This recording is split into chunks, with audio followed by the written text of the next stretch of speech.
Olá, tudo em paz com você?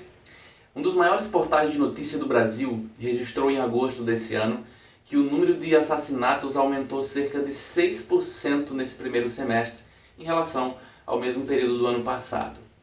Isso é curioso porque a quarentena, a tendência durante a quarentena era que houvesse uma diminuição, mas não. Não estamos diante de uma informação isolada, isso é um problema sério que o nosso país enfrenta já faz muito tempo. Difícil acreditar, como alguém pode ter paz na vida sabendo que tirou a vida de um semelhante, seja por qualquer motivo. A violência é uma expressão de nossa natureza caída, que não reconhece no outro a imagem do Deus que nos criou, que ignora os limites de poder. Mas essa é uma realidade que não se restringe ao território brasileiro e à nossa época. A história registrou o primeiro grande império que se destacou pela sua violência. O Império Assírio ficou conhecido como uma espécie de inventor de torturas. Sabe-se hoje de alguns métodos que eles criaram para oprimir e liquidar seus adversários. Coisas terríveis até de se mencionar. Você pode fazer uma pesquisa na internet e ver um pouco mais sobre isso. Mas esse povo também tem um lugar nas Escrituras. A Bíblia fala do povo assírio como inimigos de Israel, o povo de Deus. Mais que isso, tem um livro na Bíblia dedicado a falar especificamente da Assíria, que na época tinha sua capital na cidade de Nínive, o famoso lugar para onde o profeta Jonas foi enviado. Você sabe que livro é esse?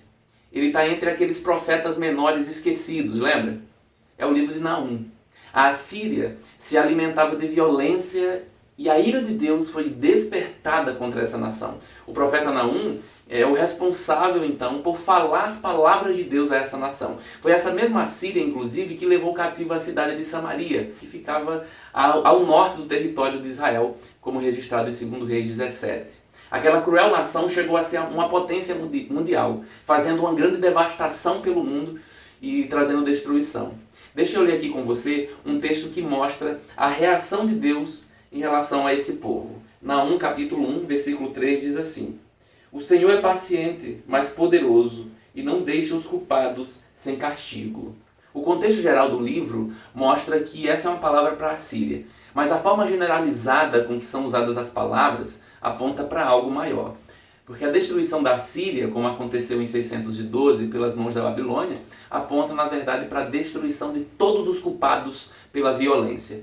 Nós não podemos ser injustos e deixar a Síria com toda a culpa pela violência do mundo. Os impérios que se seguiram foram tão cruéis quanto, sempre inventando formas de machucar e oprimir os adversários. A humanidade já testemunhou muitos atos de violência, seja em microexpressões como um assalto, um roubo, um assassinato, como em macroexpressões como chacinas, guerra e até o holocausto e tantas outras coisas. Sem esquecer que oprimir socialmente um povo pobre e sem defesa é também uma forma de violência condenada pela Bíblia. Basta ler com atenção a mensagem dos profetas. O fato aqui é como achamos injusto que muitas vezes os culpados pela violência parecem escapar ilesos. Homens perversos, líderes maquinadores do mal, governantes corruptos, enfim. A resposta para tudo isso é: o Senhor não deixa os culpados sem castigo.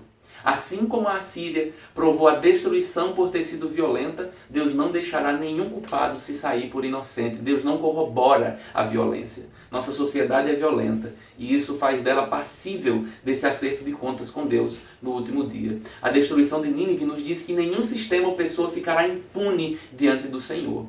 Veja, a Assíria era uma nação estrangeira, não fazia parte do conhecido povo de Deus, mas nem por isso deixou de ser julgada. O Senhor estava dominando sobre aquele lugar. O Deus Criador não é o Deus dos crentes, não é o Senhor da glória somente. Ele é o Senhor da história. Nada escapa do seu olhar. Alguns crentes acham que Deus está ocupado ou preocupado somente com os mistérios, com os assuntos da igreja local, com as birras, com o irmão que não foi para o culto, com a bênção, com a leitura bíblica, a oração que não foi feita. Mas Deus está atento a tudo. Deus não está limitado ao templo.